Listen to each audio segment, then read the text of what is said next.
Okay, I am so jazzed to talk to you guys. I grew up watching What Not to Wear with my mother, and it really bonded us together. And we loved you guys. You guys are like, I think of Batman and Robin, Sonny and Cher, like Clinton. Like, you guys are an iconic duo. How does it feel to be back together? It feels awesome. It really does. It feels awesome. I mean, we just came back to work together and it was like old times, laughing, creating awesome looks, giving our opinions and encouragement. Definitely giving our so opinions. many opinions. But it's really wonderful to be back together. It was such a special experience. I hope the show gets 700 more episodes because I would love to do that. Because I think that this show is extremely different from What Not to Wear. And, you know, Clinton gets the credit. He really did think of this idea about, you know, you should wear whatever you want at this stage of your life. And what we realized is some people need rules, but more people are afraid to really like exhibit the style that they love. They don't know how to do it. They think they'll be made fun of or whatever it is that's stopping them.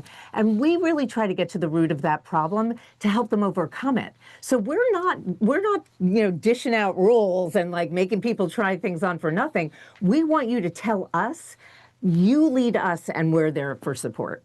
Yeah, I mean, it goes without saying, but times have changed. That, you know, 2003, that show started. Like, we're in a different place. The world is different, so it makes sense that the show would evolve as well. And I agree. I think there's no rules in fashion anymore. There really isn't. And you guys get to empower people, I feel like, with this show to take the reins off. Just go, have fun. Yes. Yeah. I mean, sometimes the lack of rules is scary for people, right? Because there are so many options. You can walk down the streets of New York City and you can see skinny jeans, you can see straight leg jeans, you can see wide leg jeans, you can mom jeans, you can see like the barrel, like it's like, what jeans should I be wearing? It's just like, take a deep breath.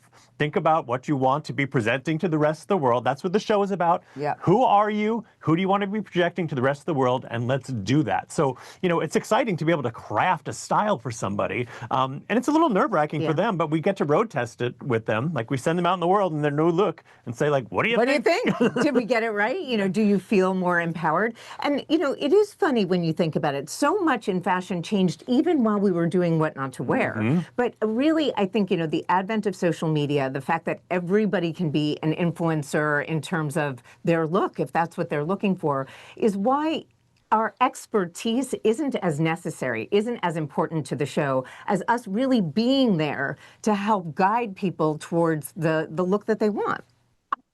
I need to get an honorary degree in psychology because you guys, I see in What Not to Wear, I saw it, and in this show as well.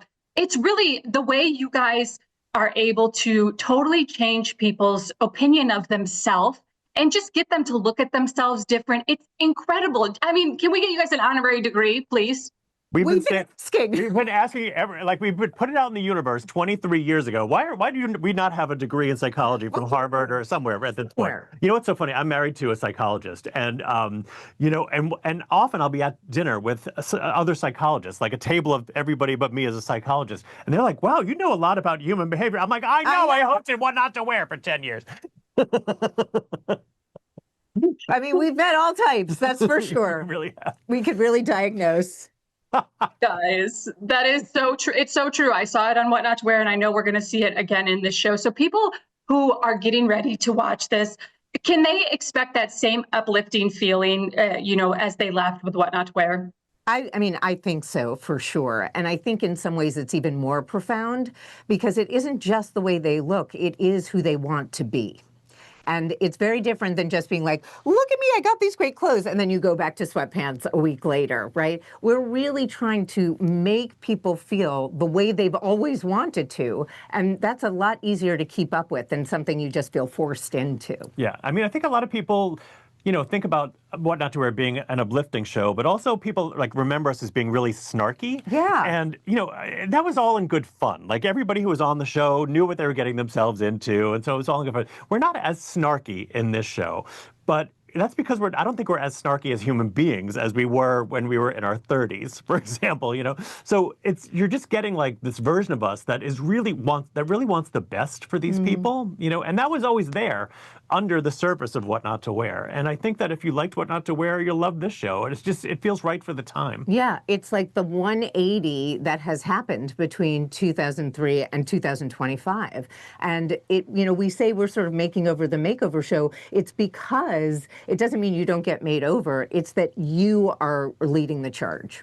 You guys, I am so excited to watch this. I'm so excited to see you on my screens. Like you guys are the secret sauce. Like whatever you guys do, it's you guys make it. So I'm just so happy you're together again. I'm so excited to watch you. And I told my mom I was interviewing you guys, and her name's Marianne. She adores you guys. And you were such a big part of bringing us together as mother and daughter as I was growing up. So thank you for that. Our absolute pleasure. I got to tell you, that's one of the best things to this day when people say like they bonded with their mother over What Not to Wear. Like, how good that makes us feel? And just in general, I think that it really was a family show. People didn't have to argue that it was like inappropriate or whatever. Everybody could kind of watch it.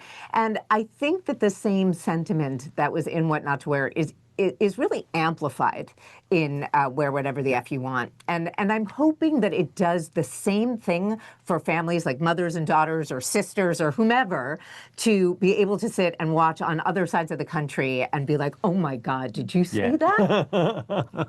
I can't wait. You guys, thank you so much for the time. And like I said, I'm just so happy to see you together on my screen again. Thank you very, very much. And we say hi. Bye.